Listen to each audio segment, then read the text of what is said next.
আমার আমার জীবনের মায়া নাই, তোর নয় মামলা হবে।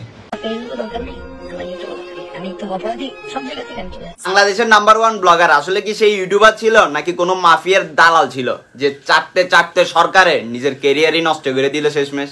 হয়তো রাজনীতিক অরাজনৈতিক সবকিছু ব্যাপারগুলাই জেনে গেছেন, যা যতটুকু আমার যতটুকু ক্লিয়ার করা। তখন সময় সব থেকে বেশি বিপদে আছে কন্টেন্ট ক্রিয়েটাররা, কারণ তারা এদিকেও যেতে পারেন ওদিকে যান না, তাদের পাটা এদিকে দিলেও সমস্যা ওদিকে দিলেও সমস্যা। কারণ হচ্ছে সরকারের পক্ষে কথা বলে জনগণের কাছে দোলায়, জনগণের পক্ষে কথা বলে সরকার থেকে দোলায়। মানে তারা আসলে যাবে কই? মানে তারা নিজেদের যদি চিন্তাও না করে, নিজেদের ভবিষ্যৎ চিন্তা না করে, নিজের জীবনও চিন্তা না করে, তাদের তো পরিবার আছে, পরিবারের চিন্তাও তো করতে হয়। মানে বর্তমান সময়ে কন্টেন্ট ক্রিয়েটার এমন একটা জিনিস যাকে সবাই যেমনে পারে তেমনি ইউজ করে, হ্যাঁ টাকার বিনিময়ে যেমনে পারে তেমনি ইউজ করা শেষ হলে দোলাই করে লাথি মারি সাইডে সরাই দেয়।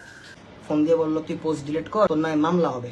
আমি বলছি এটা আমি ছাত্রদের পাশে আমি পোস্ট দিতে পারি, স্বাভাবিক। এই যে বর্তমানে দুইটা মাফিয়া নিয়ে বেশি কথা হচ্ছে, এক হচ্ছে তৈরি আফ্রিদি আর এক হচ্ছে সোলাইমান সুগন, যে মোটিভেশনের স্পিকার। কতক্ষণ আগে দেখলাম আর ইসফাহিম ভাইয়ের লাইভের মধ্যে সোলাইমান সুগন এসে লাইভ দেখতেছে বসে বসে, কিন্তু সোলাইমান সুগনের পেজে গেলাম তো অ্যাওয়ার্ডে যাই লোকেশন চেক করলাম, লোকেশন কোথায় জানেন?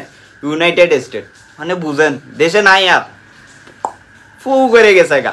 তো এটাই মাঝখানে কন্টেন্ট ক্রিয়েটাররা বিপদে পড়ে গেছে। এখন আর এস ফাহিম বাইরে নিয়ে দেখলাম অনেকে মাতামাতি করতেছে, এটা নিয়ে একটু কই আমি।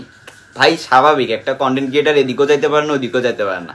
আপনি একটা আন্দোলনের সময় পোস্ট করলে আপনার পোস্ট 10 জন মানুষ দেখে, আর একটা কন্টেন্ট ক্রিয়েটার পোস্ট করলে তার 10 লাখ না 10 কোটি মানুষও দেখে ভাই। তো বুঝেন তার কাছে কিভাবে টার্গেট হয়, তার থ্রেট কিভাবে, তার ফ্যামিলির উপর কিভাবে হয়, তার থেকে নিরপেক্ষ থেকে যেভাবে পারে করতে হয়। এখন দেখেন কন্টেন্ট ক্রিয়েটার যারা এই যে আমরা টুকটাক পোস্ট করছি, আমরা টুকটাক আন্দোলনের সময় পোস্ট করছি, আন্দোলনে ছিলাম, আমরা যদি সরকার যদি না যাইতো ফুট করি, আমরা সবগুলো আইনা করে ঢুকতাম। এটা মানেন আর না মানেন এটাই সত্য। তো এটা হচ্ছে কথা। আর এস ফ্যামিলি নিয়ে অনেকেই কথা বলতেছে ভাই, যেটা কোনো লজিক ছাড়া। সে বন্যার সময় বিকাশের নাম্বার তার একটা পোস্ট ভাইরাল হচ্ছে দেখছিলাম, আমি জানা মতে সে কোনোদিনও কারো থেকে টাকা নিয়ে সাহায্য করে নাই, তার নিজের যা সামর্থ্য আছে তাই মানুষকে সাহায্য করছে আমি জানি। আর আপনারা তো ভাই যা দেখেন তা তো আসলে সবকিছু না, এর ভিতরে অনেক কিছু থাকে যা ক্লোজ ভাই বাদার দেখে আমরা অনেক কিছুই জানি যা আপনারা জানেন না। এখন কথা হচ্ছে এটা ভাই, কেউ কাউকে জাজ করার আগে একটু জেনে শুনেই জাজ করা দরকার আমার মতে। সব কিছুরই ভালো খারাপ আছে, সবাই সব কিছু ভাই প্রকাশ করতে পারে না, কিছু প্রকাশ ছাড়াও করতে হয়, কারণ পরিস্থিতিটাই এমন। এতদিনে আপনারা যেরকম বাক স্বাধীনতা ছিল না, আপনাদেরকে দেখেন আপনারা একটা ফেসবুকে লিখলে ওটা 10 জন মানুষ দেখতে, আর আমরা লিখলে ওটা 10 লাখ 10 কোটি মানুষও দেখে।